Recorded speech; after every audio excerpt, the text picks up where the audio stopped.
द्वारा धनुष भंग। लक्ष्मण को अत्यंत क्रोध एवं आवेश में देखकर राम ने संकेत से उन्हें अपने स्थान पर बैठ जाने का निर्देश दिया और गुरु विश्वामित्र की ओर देखने लगे, मानो पूछ रहे हों कि वर्तमान परिस्थिति में मुझे क्या करना चाहिए।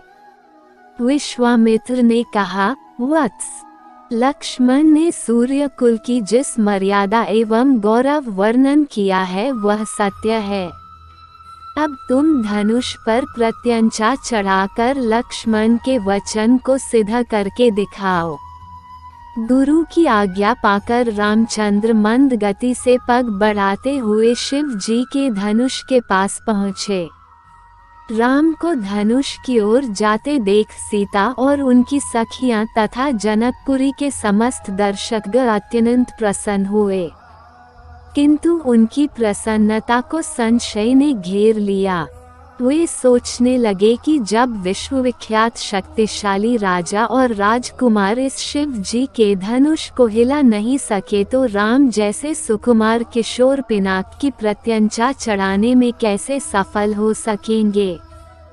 सीता भी मन ही मन परमात्मा से प्रार्थना करने लगी कि हे सर्वशक्तिमान, इन्हें इनके उद्देश्य में सफलता प्रदान करने की दया कीजिए।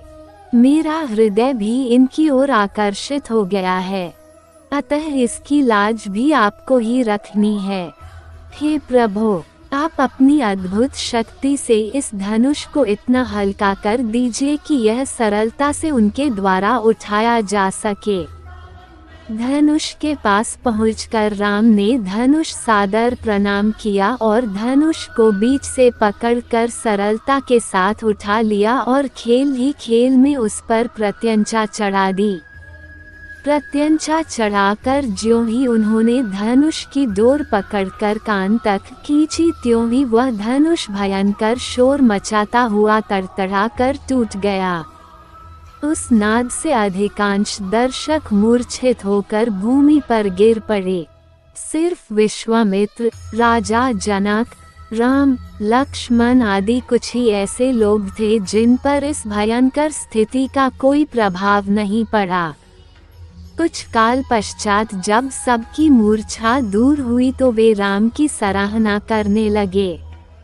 धनुष भंग हो जाने पर राजा जनक ने विश्वामित्र से कहा, मुनिवर, मेरी प्रतिज्ञा पूर्ण हुई, इसलिए अब मैं सीता का विवाह रामचंद्र के साथ करना चाहता हूँ। मुझे अपने मंत्रियों और पुरोहित को विवाह का संदेश लेकर महाराजा दशरथ के पास अयोध्या भेजने की आज्ञा दें। विश्वामित्र प्रसन्न होकर बोले, राजन, आपका ऐसा करना ही उचित है। अपने मंत्रियों को ये भी आदेश दे कि वे राजा दशरथ को संदेश दे कि दोनों राजकुमार कुशल पूर्वक यहाँ पहुँच गए हैं। विश्वामित्र के वचनों से संतुष्ट होकर मिथिलापति जनक ने सीता को बुलवाया।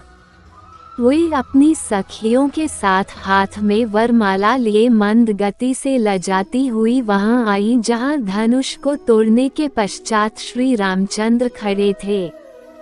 सखियों ने मंगल गान प्रारंभ किया और लज्जा, संकोच एवं हर्ष के भावों से परिपूर्ण सीता जी ने धीरे से श्री राम के गले में वरमाला डाल दी।